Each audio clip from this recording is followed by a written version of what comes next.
Dark Knight gets in touch with his World War II era roots in The Batman, First Knight #1. So what this book does is it takes the early months of the first year of Batman's crime-fighting career, and it places them back in the year 1939, the year he was actually created in the real world. Now, obviously, very few of us were alive back in 1939, but I will say that, as much as it's possible, this book has an authentic 1939 feel to it, both in terms of how the world and the buildings look and how characters talk.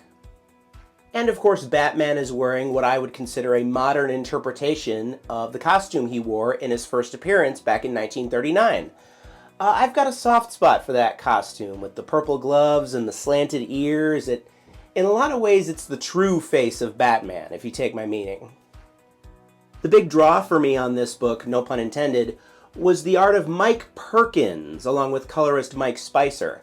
They're a tremendous fit in terms of depicting the dark, rainy, shadowy, noirish, pulpish world that First Knight presents us with.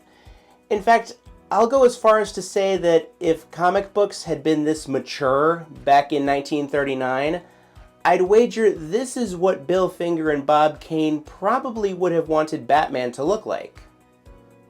There's no Alfred in this book, at least not yet. What's interesting to me is that Batman finds an ally and shelter with a rabbi in a synagogue. Obviously, a Jewish character being present here is somewhat fitting, given the time period we're in and the presence of Hitler and what's happening on a global scale at this point. But what's also interesting to me is that, much like Superman's creators, both Batman's creators, Bob Kane and Bill Finger, were Jewish themselves. I don't know if our author here, Dan Jurgens, is getting at anything as far as the inclusion of this character is concerned, but it's nice to see, and I'm definitely interested to see what comes next. Based purely on its look and its feel and its vibe, The Batman First Knight might be on its way to becoming my favorite story, or at least one of my favorite stories, to come out of the DC Black Label imprint. That's a pleasant surprise for me, especially when you consider that DC Black Label was the imprint that initially drummed up some buzz by printing a book that exposed Batman's dick. Yeah, remember that? Those were good times. How often do you think Batman uses brass knuckles? Probably not that often, right? Well, he uses them in The Batman First Knight #2. Yeah, the Batman we see in First Knight, which is set in 1939, is much more of a street fighter. He's scrappier, he uses weapons, as opposed to the more traditional modern Batman, who's much more precise and calculated. It's good at setting this Batman apart in that sense. Batman buffs know that in the character's very early stories, he actually used a gun. And I was wondering if this First Knight story was going to tackle that, and it turns out it is, and I'm very excited about that. The Batman of First Knight also keeps his costume in a vault, which kind of reminds me of the same type of imagery from the 1989 Batman movie. So that was kind of cool. Less cool is that there's kind of a graphic line in this issue about Batman's dick. DC Black Label stories really need to stop talking about Batman's dick. It's weird. All in all, though, I continue to love this First Knight story by author Dan Jurgens and artist Mike Perkins. It's going to be near the top of my stack each week it comes out.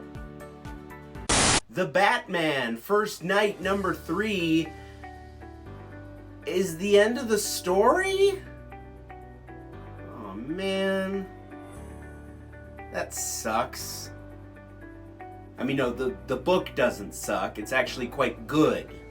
Great even. And that's why this sucks, because the book is so good. I actually just put it on my list of my favorite comics of 2024 in the Q&A I just did. This book represents a really great team-up between the author and the artistic team. They really mesh together well and make for a great pairing.